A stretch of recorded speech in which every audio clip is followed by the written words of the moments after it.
ನಮಸ್ಕಾರ ಸ್ನೇಹಿತರೆ, ಪವರ್ಟೆಕ್ ಚಾನೆಲ್ಗೆ ತಮಗೆ ಹಾರ್ದಿಕ ಸ್ವಾಗತ. ಸಚಿವೆ ಲಕ್ಷ್ಮಿ ಹೆಬ್ಬಾಳ್ಕರ್ ಪ್ರತಿಕ್ರಿಯೆ ನೀಡಿದ್ದು, ತಮ್ಮದೇ ಯಾವುದೇ ಕಾರಣಕ್ಕೂ ಗೃಹಲಕ್ಷ್ಮಿ ಯೋಜನೆ ಹಣ ನಿಲ್ಲಿಸುವುದಿಲ್ಲ ಅಂತ. ಹಾಗಿದ್ರೆ ಈಗಾಗಲೇ ಬಾಕಿ ಉಳಿದಿರುವ ಜೂನ್ ಮತ್ತು ಜುಲೈ ಹಣ ಯಾವಾಗ ಜಮಾ ಆಗುತ್ತೆ ಎಂದು 2 ತಿಂಗಳಿಂದ ಒಟ್ಟಿಗೆ ಜಮಾ ಆಗುತ್ತಾ ಎಂಬ ಗೊಂದಲ ದಿನೇ ದಿನೇ ಮಹಿಳೆಯರಿಗೆ ಹೆಚ್ಚಾಗುತ್ತಿದೆ. ಈ ಬಗ್ಗೆ ಸಚಿವೆ ಲಕ್ಷ್ಮಿ ಹೆಬ್ಬಾಳ್ಕರ್ ಅವರು ಒಂದು ಮಾತನ್ನು ಹೇಳಿದ್ದಾರೆ. ಏನಂದ್ರೆ, ಗೃಹಲಕ್ಷ್ಮಿ ಯೋಜನೆ ಯಾವುದೇ ಕಾರಣಕ್ಕೂ ನಿಲ್ಲಿಸೋದಿಲ್ಲ. 2023 ಆಗಸ್ಟ್ ತಿಂಗಳಿನಿಂದ ರಾಜ್ಯದಲ್ಲಿ ಗೃಹಲಕ್ಷ್ಮಿ ಯೋಜನೆ ಅನುಷ್ಠಾನಗೊಂಡಿತ್ತು.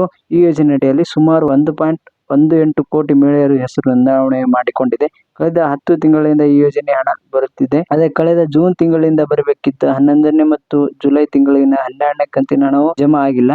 ರಾಜ್ಯದ ಲೋಕಸಭಾ ಚುನಾವಣೆ ನೀತಿ ಸಮೀಕ್ಷೆಯಲ್ಲಿ ಕಾರಣವಾಗಿದ್ದು 11 ಮತ್ತು 12ನೇ ಕಂತಿನ ಹಣ ಬಿಡುಗಡೆಯಾಗುವುದು ತಡವಾಗಿತ್ತು ಎಂದು ಹೇಳಲಾಗಿದೆ. ಯಾರು ನನ್ನ ಚಾನೆಲ್ ನೋಡಿದರೆ ಸಬ್ಸ್ಕ್ರೈಬ್ ಮತ್ತು ಬೆಲ್ ಐಕನ್ ಪ್ರೆಸ್ ಮಾಡಿ. ಈ ತರ ಮಾಹಿತಿಗಾಗಿ ನನ್ನ ಚಾನೆಲ್ ಅನ್ನು ಸಬ್ಸ್ಕ್ರೈಬ್ ಮತ್ತು ಬೆಲ್ ಐಕನ್ ಪ್ರೆಸ್ ಮಾಡಿ. ಹಾಗಾಗಿ ಎಲ್ಲರೂ ನೋಡ್ತಿರೋ ಮಹಿಳೆಯರಿಗೆ ರಾಜ್ಯ ಸರ್ಕಾರ ಒಂದು ಸಿಹಿ ಸುದ್ದಿ ಕೊಟ್ಟಿದೆ.